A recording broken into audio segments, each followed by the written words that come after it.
William says, I've just been made redundant from our firm. I'm a solicitor with expertise in property and conveyancing. I am 45. I don't know what to do. I'm a sole earner as we have 3 young children and the wife can't work. All this before Christmas too. I thought there was a shortfall in the industry for conveyancing in particular, but seeing others losing their jobs too. What's going on? I don't know where to turn. All right, William. Well, I'm really sorry to hear that you're in that position.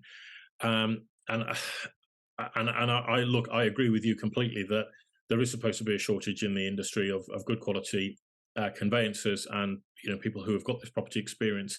But a lot of people are in the position of losing their jobs. And if you've seen any of my other previous webinars that we've covered on this topic before, William, that I think there's a couple of things that are going on.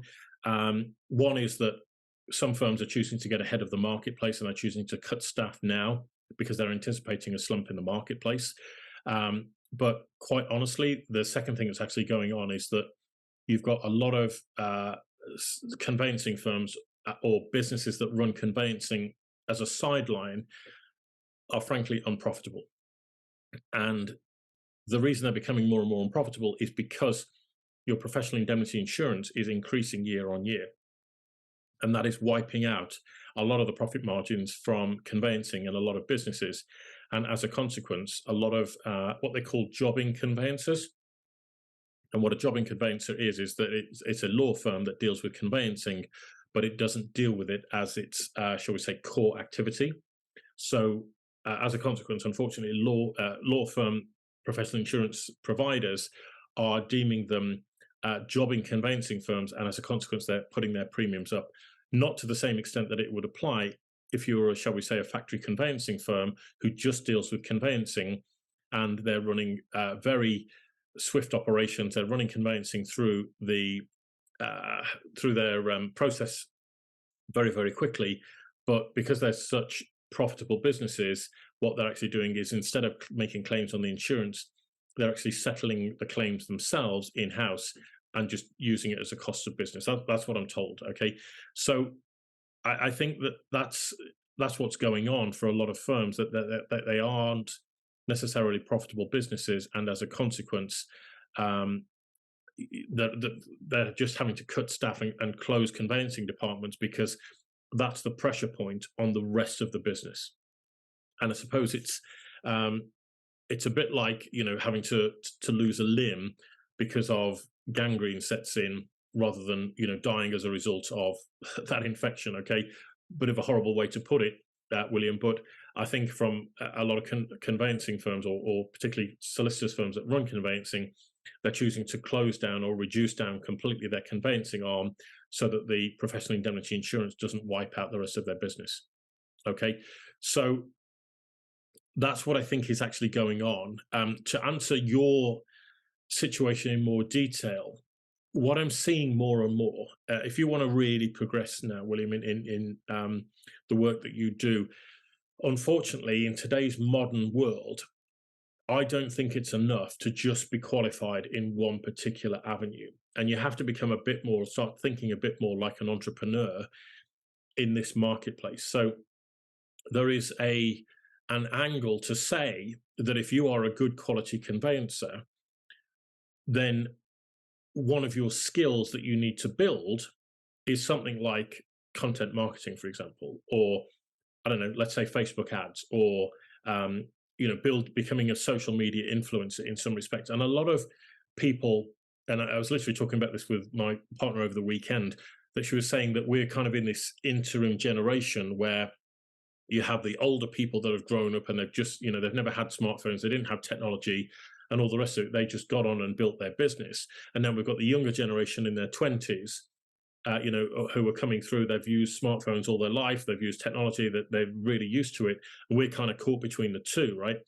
And so in your 40s, if you're not up to speed with things like content marketing, as well as also being a conveyancer, then you're going to lose out to somebody who is. And unfortunately, that's just the way it is. So if I was in your shoes, I'd be learning other skills that you can bring to the table to an employer that says, do you know what, I'm not just a conveyancer.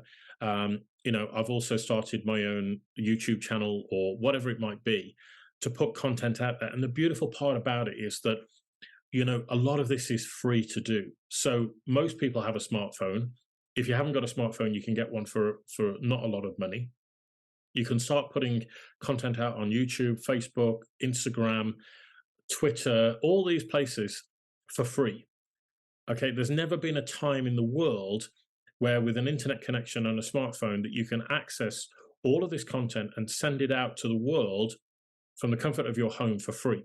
Okay, and that is just when it's so mind blowing when you try and get your head around it, that that's never existed before in the whole history of humanity, and now it's available for you if you want to plug into that and start doing it. And the problem that I see with a lot of businesses is that there's a resistance. They say, "Oh, we don't do the internet, or we don't do marketing," you know, and it's such a shame because actually, it's you know, you've got clients that you could get from all over the world who want to buy property in England, for example, or Wales, and you can sell them your conveyancing services, or they'll find you because of an article that you put out, or a blog post that you put out, or a video you put out on YouTube, or whatever else it might be.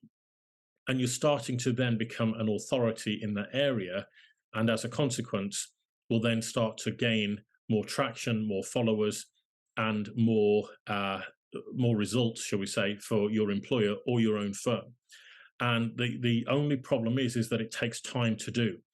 So, you know, if you want to get started on it, I would encourage you to get started on it right away. And look, William, I empathize with you hugely being in that position. I am more than happy to sit down with you on a phone call or a Zoom call like this, and we can do, you know, a content plan for you. We can produce some content alongside us that you can use for marketing yourself and educating others and helping others with their business, which will be incredibly valuable. So, look, we'll do what we can to help, of course. But that's where I see the market going. It's unfortunate. It is the way it is. I don't think we can afford to go to university and just sit there and you know, become a professional without learning some of these other soft skills as well.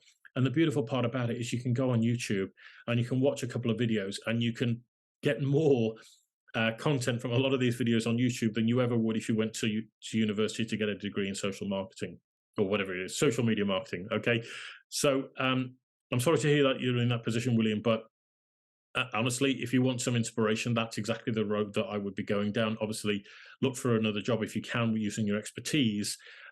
We'll happily work alongside you and do what we can do from our side, William. As I say, whether that's just producing content or whether that's other angles that we can find for you to work within to get referral work from us or whatever else it might be, more than happy to do that, William. But yeah, just get in touch and we'll do that with you. Okay. Don't forget our email address is happytohelp@wiggywam.co.uk. And I'll help you where we can, William. All right. So there we are, ladies and gentlemen. Thank you so much for joining us here again today. Quick whiz through those 6 questions would have been sent in via the WiggyWam community, which we really appreciate. If you've got questions that you want answering on a future edition of our Get Your Property Questions Answered webinar, please do send them through to us. You can email them through on our email address, which is happytohelp@wiggywam.co.uk. That's happytohelp@wiggywam.co.uk. You can also visit our website, which is wiggywam.co.uk. And you'll find various forums on there that you can post questions to or send them through to me directly on that site. You will also be able to send them through on Twitter. Our Twitter handle is @WiggyWam_UK. That's @WiggyWam_UK. And yeah, please share this along with your friends on social media. Help us get the reach out there, because I know from looking at many different places, there are hundreds of thousands of people out there right now that need help and support in their property journey. So we'd love to help them wherever we can. So thanks for watching. Thanks for your help and support as always. And I look forward to welcoming you on another edition of our webinar very soon. All right, you take care. Bye.